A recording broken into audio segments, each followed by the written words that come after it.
Bonjour les amis, bah écoutez, il va y avoir beaucoup de vent donc je ne vais pas pouvoir parler longtemps. On va se taper des rafales, on est dans des couloirs là.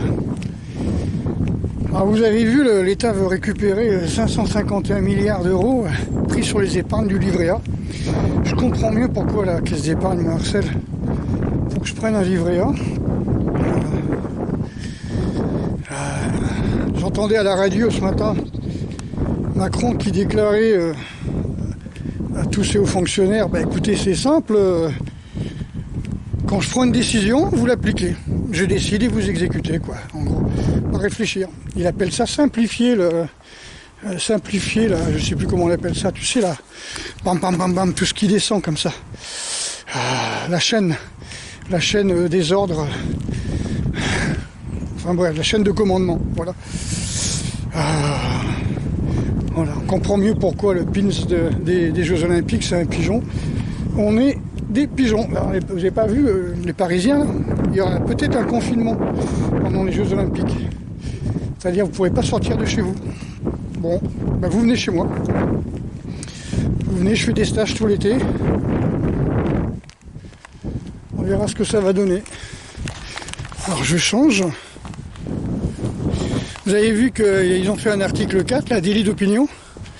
C'est-à-dire qu'en fin de compte, si tu te promènes dans la rue et que tu entends quelqu'un qui dit quelque chose qui te froisse, tu sais, les flocons de neige, là, les gens qui fondent pour un rien, pour un oui, pour un non, eh ben, ils peuvent porter plainte et tu vas passer des heures et des heures en garde à vue, quoi.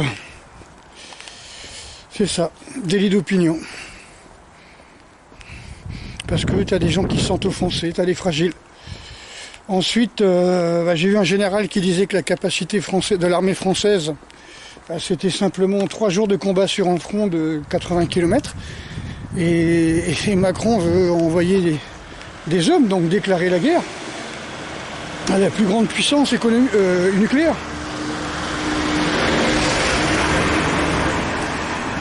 La plus grande puissance nucléaire du monde, c'est-à-dire les Russes. Quand les manouches tournent, c'est jamais bon signe. Voilà, je ne sais pas si vous avez vu à Rennes. Eh bien, à Rennes, il y a eu 1 heure de combat à la Kalash, où des gens cagoulés avec des pare-balles. Non, c'était pas le GIGN, c'était des dealers qui ont des pare-balles, qui ont des cagoules et qui ont des flingues, des flingues de guerre, des AK-47 ou 74, j'en sais rien, qui se tiraient dessus pendant 1 heure. Donc c'est pas de la rigolade, c'est pas n'importe quoi. Voilà, c'était juste pour vous donner des petites infos du jour en allant à l'entraînement. Donc je faisais le tour du bâtiment, je faisais le tour du quartier. Et puis je vous souhaite une bonne... comment on peut dire, je vous souhaite une bonne soirée. Ça fait un petit moment que j'avais pas fait des petites vidéos en me promenant comme ça. Et puis je me suis dit tiens, puisque j'ai du temps devant moi, je vais à l'entraînement, donc il y a du monde. Allez, ciao les gars.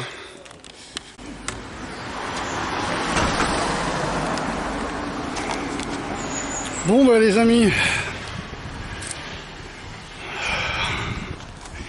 Bon, c'est reposant. Il y a moins de vent là déjà.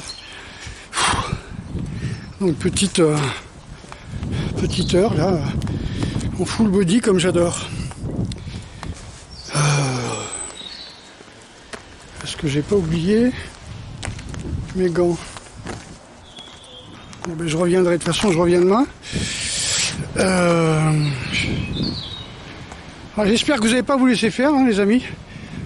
Maintenant, ce que je comprends pas, on discute beaucoup avec des collègues et des copains internautes, on comprend pas comment on peut laisser faire ça quoi.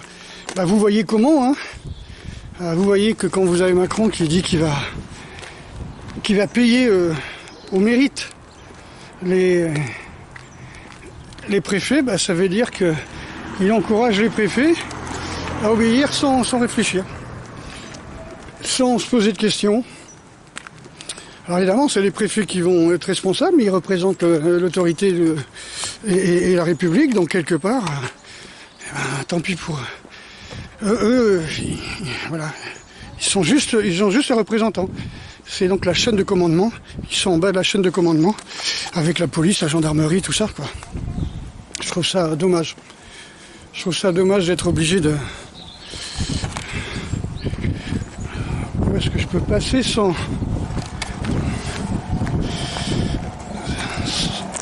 montrer le village des dealers?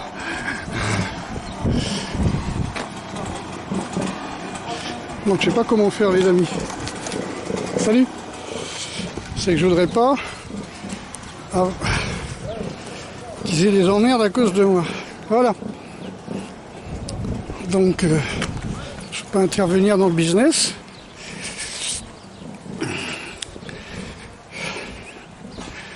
Ben voilà, donc j'espère que vous n'allez pas vous laisser faire. J'espère que vous n'allez pas subir comme ça sans rien dire, hein, parce qu'ils vont vous piquer de l'argent sur le compte d'épargne. Bon, bah, j'ai pas de compte d'épargne. J'ai prévu ça il y a très longtemps. J'avais un PEL il y a longtemps, mais j'ai toujours pas de PEL. C'est pas un PEL.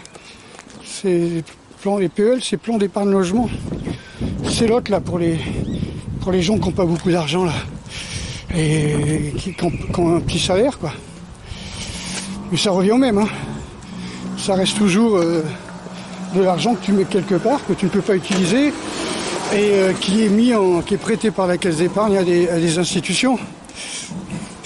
Et là, ben, cet argent, votre argent ira pour l'effort de guerre en Ukraine. Parce que si c'est pour armer la France va faire... en gros, peut arriver quand il n'y a pas de grève dans la manufacture d'armes de Tulle, je crois. Quand il n'y a pas de grève là où on fait les obus, là, dans l'arsenal où ils font les obus, eh bien, parce qu'il y a des détournements d'argent, enfin bref, eh ben, ils arrivent à faire 30 000 obus par an. La France fait 30 000 obus par an. C'est-à-dire ce que les Russes tirent le petit matin au petit déjeuner, comme disait Xavier Moreau. C'est-à-dire ils tirent tous les jours sur le front ukrainien uniquement 30 000 obus par jour. Et nous, on a la capacité de faire 30 000 obus par an. Et Macron voudrait qu'on double la capacité. C'est-à-dire qu'on fasse 60 000 obus pour en donner la moitié en Ukraine. Mais ça va donner quoi? C'est pas parce qu'on met de l'argent, c'est-à-dire parce qu'on fabrique des papiers, parce qu'on fait tourner la planche à billets qu'on va avoir plus de poudre, plus de fulminate, plus de détonateurs, tu vois. C'est ça qui manque. On n'a pas ça. Bon allez les amis, je vous dis à bientôt. Ciao.